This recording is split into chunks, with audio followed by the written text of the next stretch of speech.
বন্ধুরা আজকে তোমাদের আমি করলা রেসিপি বানিয়ে দেখাবো। করলার রেসিপিটা দেখতে যতটা লোভনীয়, খেতে তার থেকে অনেকটাই দুর্দান্ত অতুলনীয় স্বাদের হয় বন্ধুরা। সিম্পল উপকরণ দিয়ে বাড়িতে থাকা করলা দিয়ে তোমরা শর্টকাট বানিয়ে নিতে পারবে এই রেসিপিটা। চলো বন্ধুরা তাহলে রেসিপিটা শুরু করে দিই ঝটপট। প্রতিদিনের মতো চলে এসেছি বন্ধুরা, আবারও নতুন একটা একদম মজার রেসিপি নিয়ে। আজকে আমি করলার রেসিপি তোমাদের সঙ্গে শেয়ার করব বন্ধুরা। এইখানে পরিমাণ মতো একটু হলুদ দিয়ে দেবো। আর করলাটা কেটে বেছে পরিষ্কার করে বীজগুলো বেছে বের করে ফেলে দিয়েছি। করলাতে লবণ হলুদটা খুব সুন্দর করে আমি চটকে মেখে নেব আগে বন্ধুরা। আলুতেও লবণ হলুদটা খুব সুন্দর করে হাত দিয়ে চটকে মেখে নিয়েছি। এবার এইখানে একটা সিক্রেট মশলা আছে করলার রান্নার জন্য বন্ধুরা। দেখো এইখানে প্লেটে একটা মিক্সচার গ্রাইন্ড নিয়েছি। এইখানে 1 চা চামচ সরিষা দিয়ে দিব মিক্সচার গ্রাইন্ডে বন্ধুরা। সামান্য দিয়ে দিব এইখানে চাল মগজ বন্ধুরা, একটু আদা, বেশ কিছুটা কাঁচা মরিচ ঝাল বুঝে, পেঁয়াজ কাটা, গোলমরিচ 5-6টা গোলমরিচের দানা দিয়ে দিব, 1 চা চামচ পরিমাণ মতো হলুদ, 1/2 চা চামচ গোটা জিরে বন্ধুরা। এইখানে জল দিয়ে একটা পাতলা পেস্ট করে তৈরি করে নেব।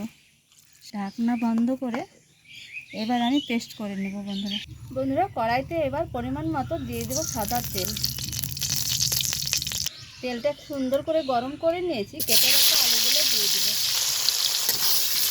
আলুগুলোকে খুব সুন্দর করে ভেজে নেব বন্ধুরা। এবার তেল থেকে আলুটা তুলে নেব আমি।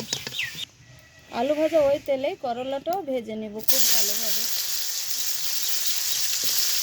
করলাটাকেও খুব সুন্দর করে ভেজে নেব একদম হালকা তেলেই। হালকা করে ভেজে নিয়েছি, ভাজা কমপ্লিট হয়েছে। এবার আমি তুলে নেব একটা থালাতে। সরিষার তেলটা গরম করেছে, এইখানে জিরে ফোড়ন দিয়ে দেব বন্ধুরা। এখানে যে মশলাটা আমি পেস্ট করে রেখেছিলাম দিয়ে দেবো পেস্ট করা মশলাটা। পেস্ট করা মশলাটা দিয়ে দিয়েছি বন্ধুরা। খুব ভালো করে কষিয়ে নেব। সামান্য 1 টুকরো তেজপাতা যে মশলাটা খুব সুন্দর করে কষিয়ে নেব আগে। কষানো মশলায় দিয়ে দেবো সামান্য একটু লঙ্কা গুঁড়ো। ভেজে রাখা সবজিটা কষানো মশলায় দিয়ে দেব। মশলার সঙ্গে সবজিটা আরও সুন্দর করে কষিয়ে নেব। এবার মশলা ধোয়া জলটা আমি দিয়ে দেব।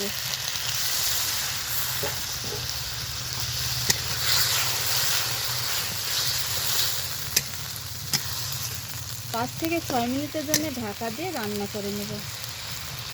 তো বন্ধুরা উচ্ছে বলো বা করলা বলো, রান্নাটা একদম প্রায় শেষ হয়েছে। এইখানে একটু ভাজা গুঁড়ো মশলা দিয়ে দিব। ভাজা গুঁড়ো মশলা দিয়ে দিয়েছি। এবার খুন্তি দিয়ে খুব সুন্দর করে মিশিয়ে নেব। দেখো রান্নাটা দেখে খুব লোভনীয় মনে হচ্ছে, খেতে কিন্তু দারুণ লাগবে। আর মাখা মাখা একটু গায়ে এইভাবে লাগো লাগো করে রান্নাটা কমপ্লিট করে নিয়েছি। দেখো ভাতে গরম গরম ভাতে মেখে কিন্তু খেতে দুর্দান্ত লাগবে। দেখো বন্ধুরা শুধু কালারটা দেখো। বন্ধুরা আজকে করলা রেসিপি তো একদম কমপ্লিট হয়েছে। আশা করছি আজকের এই করলা রেসিপি তোমাদের খুব ভালো লাগবে। একদম সিম্পল ও ঘরে থাকা অল্প উপকরণ দিয়ে করলা রেসিপি বানিয়েছে বন্ধুরা। এইভাবে যদি একটু রান্না করো তেতো ভাবটা থাকে না বন্ধুরা, খেতে কিন্তু দুর্দান্ত লাগে। গরম গরম ধোয়া ওঠা ভাতে সবাই কিন্তু চেটে পুটে চেয়ে চেয়ে খেয়ে নেবে বন্ধুরা। এতটাও লোভনীয় হয় এই উচ্ছের রেসিপিটা বন্ধুরা। দুর্দান্ত স্বাদ ছিল আজকের রেসিপি যদি ভালো লাগে অবশ্যই লাইক কমেন্ট আর ভিডিওটা শেয়ার করতে ভুলো না বন্ধুরা। রেসিপি এই পর্যন্ত, পরবর্তী রেসিপি নিয়ে তোমাদের সঙ্গে দেখা হচ্ছে। যেখানেই থাকো ভালো থাকো সুস্থ থাকো। তোমাদের টাটা।